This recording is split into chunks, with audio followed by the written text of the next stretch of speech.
high in a cold mountain forest, where the air stayed thin and the ground fell away into deep valleys. An albino white tiger was born different from the very first breath he took. His fur was not the usual orange that helped others blend into trees and shadows. Instead, it was pale, almost glowing, standing out against rock, snow, and dark green pines. From far away, he looked like a moving piece of moonlight. From the beginning, survival was never easy for him. The forest did not care that he was rare. Hunger felt the same. Cold bit just as hard. And danger watched from every corner. While other tigers learned early how to hide, he had to learn how to be careful. Each step he took needed thought. Each move had a cost. As he grew, the other animals noticed him. Birds stopped singing when he passed. Deer froze instead of running. Even other tigers watched him longer than they should have, not with curiosity, but with something heavier, something closer to discomfort. He belonged to the same land as them. Yet he did not look like them, and in the wild, being different often meant being alone. The albino tiger learned quickly that strength was not always loud. Sometimes it meant waiting. Sometimes it meant walking away. When food was scarce, he waited for leftovers rather than fighting.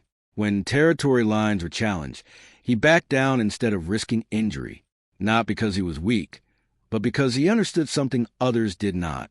One wrong move could end everything. The forest itself was divided by steep cliffs that dropped suddenly into fog and darkness. These cliffs were old, shaped by time and storms. Even the strongest animals avoided them. The ground there was loose, and the wind was always stronger. One slip was enough. The albino tiger stayed far from those edges. He felt something heavy when he looked down into the open space. Not fear exactly, but respect, the kind that keeps you alive. There was another tiger in the region, larger and more confident, with scars across his face that told stories of battles already won. This tiger moved as if the land belonged to him alone. Other animals gave way when he approached. His presence was loud even when he was silent. At first, the albino tiger tried to avoid him, but the forest was shrinking. Seasons were changing. Prey moved farther away, and paths crossed more often. Avoidance became difficult. And when they did meet, the moments were tense but quiet. No growling, no attacks, just long stares that felt like questions with no good answers. The larger tiger watched the albino one closely, not just when they were near, but from a distance too, from behind rocks, from the shadows of trees. His eyes followed every move, measuring, judging. To him, the albino tiger was a problem, not because of weakness, but because of attention. Animals noticed the pale one. Humans whispered about him from far away, though the tigers did not understand those words. The forest seemed to bend its focus toward him, and in the wild, attention could shift power. The albino tiger felt it. Even if he did not fully understand it, he felt watched more often, heard footsteps that stopped when he turned. He slept lighter, ate faster, trust came harder. Still, he did not expect danger from his own kind. One evening, clouds rolled in low, dragging shadows across the land. The wind picked up, carrying the smell of rain and stone. The albino tiger moved along a narrow path he had used many times before, one that curved near the cliffs but never too close. That was when he sensed another presence. The larger tiger stepped into view, blocking the path ahead. He did not attack. He did not roar. He simply stood there, calm and steady, as if he had been waiting. The albino tiger stopped. For a moment, neither moved. The forest held its breath. Then the larger tiger turned and walked forward, away from the path and toward higher ground. He did not look back, but his tail flicked slowly, as if inviting the other to follow. The albino tiger hesitated. Every instinct told him to turn away, but something else pulled at him too. Curiosity. A strange sense of calm. The larger tiger was not showing teeth, not showing anger. In the wild, that often meant peace. Slowly, carefully, the albino tiger followed. They walked together through rough terrain, climbing toward the cliffs. The ground grew colder under their paws. The air thinned. Fog drifted in, wrapping around trees and rocks like a quiet warning. The albino tiger became uneasy. He had never walked this close to the edge before. The land sloped sharply, and the sound of wind rising from below echoed in a way that felt wrong. He slowed his pace, placing each step with care. The larger tiger kept moving. At one point, he stopped near a wide rock that overlooked the drop. The fog below was thick, hiding whatever waited underneath. The albino tiger stayed back, heart beating faster. Why had he been led here? The larger tiger finally turned. His eyes were calm but empty, not angry, not wild, just decided. The albino tiger felt something shift inside him, a quiet realization that came too late. He took a step back. The wind grew stronger, and in that moment, standing near the edge of the world, the albino tiger understood that survival was not always about strength or speed. Sometimes it was about trust, and sometimes trust in the wrong moment changed everything. The wind did not slow down. It rushed past the cliff like it was trying to erase everything standing near it. The albino white tiger stayed still, his paws planted firmly on the cold stone. His body felt tense, every muscle awake, every sense sharp. He could hear his own breathing now, steady but heavy. The other tiger stood only a few steps away. Nothing happened at first. No sudden movement. No sound except the wind and the distant cry of a bird far below. The silence felt strange, stretched thin, like something waiting to snap. The albino tiger tried to read the situation. In the wild, silence often meant choice. Leave, fight, or submit. He lowered his head slightly, a sign of caution, not weakness. He took a slow step back, careful not to lose balance on the uneven ground. The larger tiger did not move. His eyes stayed fixed, calm and unreadable. His tail stopped flicking. His body leaned forward just enough to show control. That was when the albino tiger understood something was wrong. He turned his head slightly, searching for a way out. The path behind him was narrow and steep. Turning his back would be dangerous. Running could mean slipping.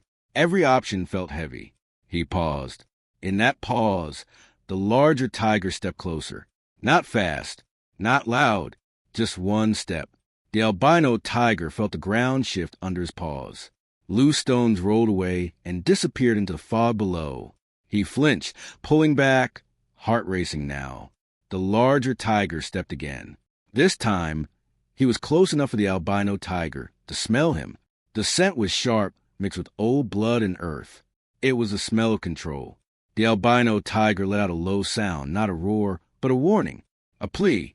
For a brief second, something changed in the other tiger's eyes.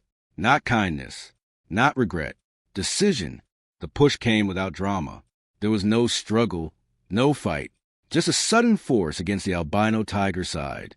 Strong, precise, enough. The world tilted. The ground disappeared. For one frozen moment, the albino tiger felt weightless. The sky, the cliff, the forest above, all pulled away. His paws reached for something solid, but there was nothing to hold. Then gravity took over. The fall was silent at first. Wind rushed past his ears, cold and sharp. His body twisted, trying to correct itself, trying to survive. White for a flash against dark rock. Time slowed. In those stretched seconds, instinct took control. His claws scraped against stone, sparks of pain shooting through his legs. Rocks broke loose around him, tumbling faster than he did. He hit something hard, then something harder. Pain exploded through his body, bright and overwhelming. His breath left him in a sharp burst. He could not roar. He could not cry out. The world spun. Branches snapped as his body crashed through them, slowing the fall just enough to keep him alive. Each hit burned. Each impact stole strength.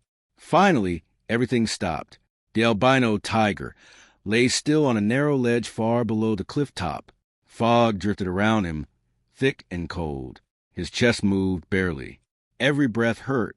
Above, the wind continued like nothing had happened. The larger tiger stood at the edge for a long moment. He looked down, eyes searching the fog. There was no sound, no movement. Satisfied, he turned away. The forest accepted the silence. Down below, the albino tiger slowly opened his eyes. Pain came first. Deep, sharp, and everywhere. His body felt heavy, unresponsive. One leg burned with a dull ache. Another felt strangely numb. Blood warmed the rocks beneath him. He tried to move. His body refused. Fear crept in then, quiet and steady. Not panic, not wild terror, just a cold understanding of how close death was. He lay there as fog wrapped around him, damp and thick. The sounds of the forest were distant now, muted. He could no longer see the cliff above, only shadow and mist. Minutes passed, or maybe hours. Time lost meaning. Slowly, painfully, he drew one paw closer to his body. The movement sent pain shooting through his shoulder, but he did not stop. He pulled again, then again, inch by inch. Every movement cost him something. Blood marked the stone behind him. His breathing came in short, uneven pulls, but he kept moving. Instinct told him to find cover, to disappear. Lying still meant freezing or being found. With effort that felt impossible, he rolled onto his side and crawled toward the rock wall. His claws dug into cracks, holding him in place. His body trembled. The fog shifted, revealing a narrow path leading downward. Not safe, not easy, but away from the open ledge. He rested there, head against the stone, eyes half closed. Images flickered through his mind, running through trees, drinking from a stream, sleeping under stars. Moments of calm that felt far away now. He wondered if this was how it ended, not with a fight, not with a roar, but alone in silence. The cold deepened as light faded above. Night was coming fast. Somewhere below, something moved. The albino tiger lifted his head slightly, ears straining. A sound carried through the fog. Soft, slow, not the wind. Something alive. His body tense again. What little strength he had left pulling tight. Fear returned, sharper now. He was injured, trapped, exposed. The night was not kind to the weak. As darkness crept over the cliff face, the albino white tiger stayed pressed against the stone, breathing shallow, eyes open. Above him, the world believed he was gone. Below him, the forest waited. And the longest night of his life had just begun.